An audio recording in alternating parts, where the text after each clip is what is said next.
నేను మొన్ననే డోన్కు పోయినాను మా నియోజకవర్గానికి, నేను కాక మొన్న వస్తూ ఉంటే హైదరాబాద్కు డోన్ నుంచి కర్నూలుకు దాదాపు ఒక అర్ధగంట పడుతుంది జర్నీ.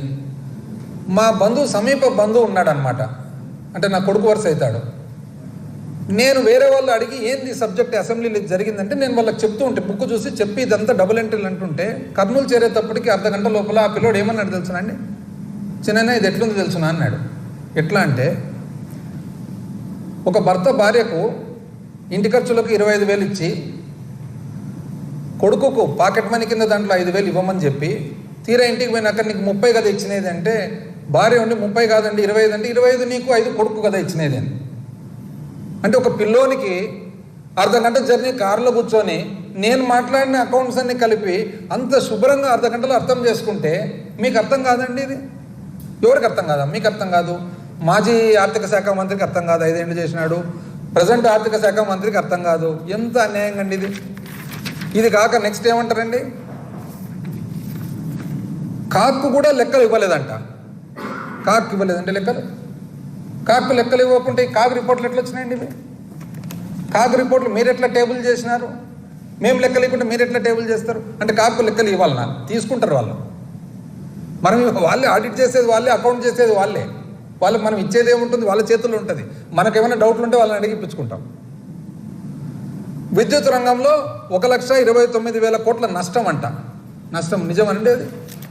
విద్యుత్ రంగంలో యాక్చువల్గా వాస్తవానికి 2014-15 విద్యుత్ రంగానికి సంబంధించిన, అంటే డిస్కామ్లో southern power distribution company, eastern power distribution company and central power distribution అన్నీ కలిపితే రాష్ట్ర విభజన నాటికి 6,625 కోట్లు కంప్లీట్ పూర్తి అప్పు నష్టాలు.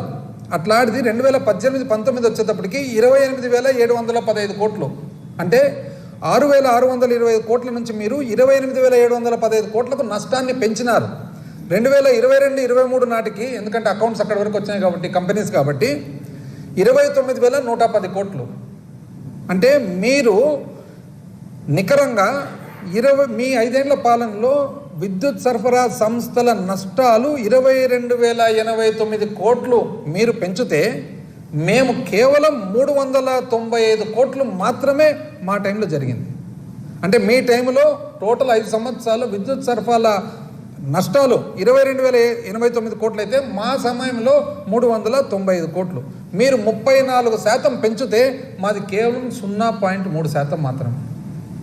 కానీ మాకు చిత్తశుద్ధి లేదంట, మాకు అసలు విద్యుత్ సంస్థలు నడిపేది కాదంట. పూర్తి అప్పులు, విద్యుత్ సంస్థలు అన్నిటికి కలిసిన అప్పులు చూస్తేనండి, విభజన నాటికి 29,552 కోట్లు ఉండగా మీరు దిగిపోయేటప్పటికి 5 ఏళ్ల పాలన తర్వాత 86,215 కోట్లు అయింది.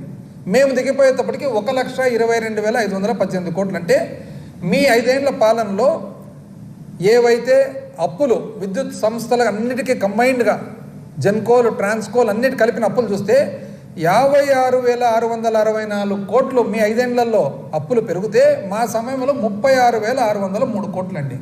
అంటే సంవత్సరం మీద సంవత్సరం సగటు చూసుకున్నట్లయితే CAGR, compounded annual growth rate, మీ 5 ఏళ్ల పాలన 23.8, అంటే 24% మీరు పెరిగితే మాది 7% పెరిగిందండి.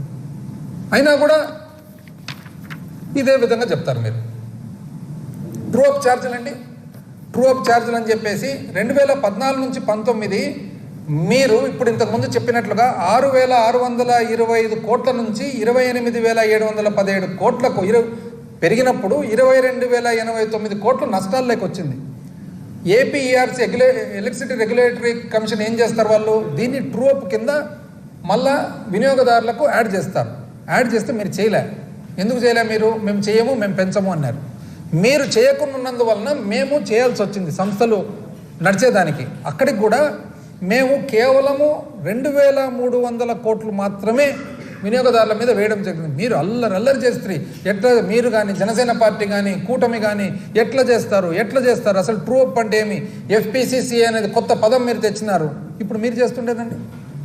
5 నెలల్లోనే మీరు 6,072 కోట్లు 5 నెలల్లోనే మీరు ఇప్పుడు fuel and power purchase cost adjustment వేస్తూ 5 నెలల్లోనే. ఇది కాక ఇంకా 12,000 కోట్లు వేసేదానికి రెడీ చేసి ఇంచుమించు 18,000 కోట్లు మీరు వినియోగదారుల మీద వేసేదానికి నిజమా కాదండి? 6,000 ఆల్రెడీ వేసినారు, 12,000 లైన్లో వేసేదానికి. అసలు మీరు వచ్చినప్పుడు 29,552 కోట్లు 2014లో మొత్తము అప్పులుంటే మీరు 86,000 కోట్లకు పెంచినారు అప్పును. మళ్ళీ అదేంటి?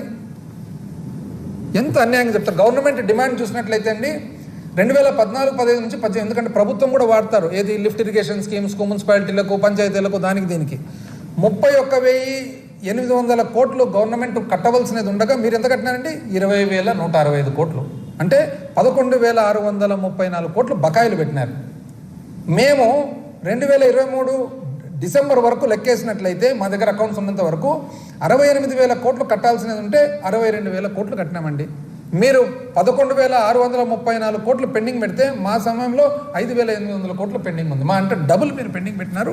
అయినా కూడా మీరే కరెక్ట్ అంటారు. ఎవరు చెప్పాలా, ఎట్లా చెప్పాలా?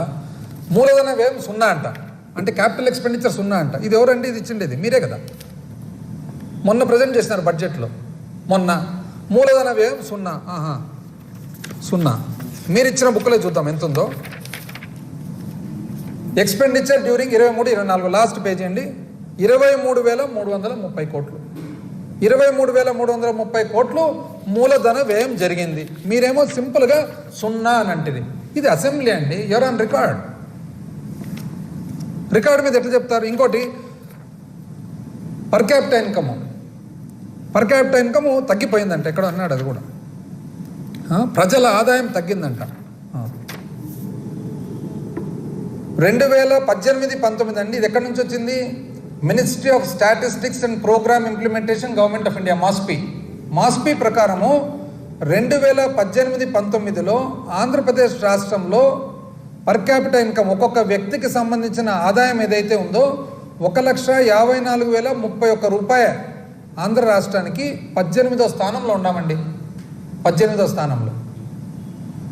2022-23 రూపాయలు కాస్త మాకు పరిపాలన రాదు కదండి, మీకే కదా పరిపాలన వచ్చేది.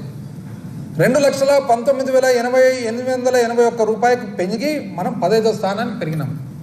18వ స్థానం నుంచి 15వ స్థానానికి ఎందుకు? మీ టైంలో 1,54,031 రూపాయలు ఉండగా మా టైంలో 2023కే 2,19,800, అంటే 2,20,000 రూపాయల నుంచి. కానీ రాలే. ఎంత అన్యాయం అండి! ఏం చెప్పాలనో ఏమో దేవుడా. నేను చెప్తే కదా, పడుకున్న తోళ్ళనైతే మనం లేపొచ్చు కానీ నటించే తోళ్ళు ఇది కాక ఇంకా నెక్స్ట్ మళ్ళా ఉండండి సమయం. ఎందుకంటే పెద్ద ఆయన యనమల రామకృష్ణ గారు మాట్లాడినారు. ఆయన ఏమంటారంటే, యనమల రామకృష్ణ గారు ఏందేందో కౌన్సిల్లో ఎట్లా చెప్తాడు.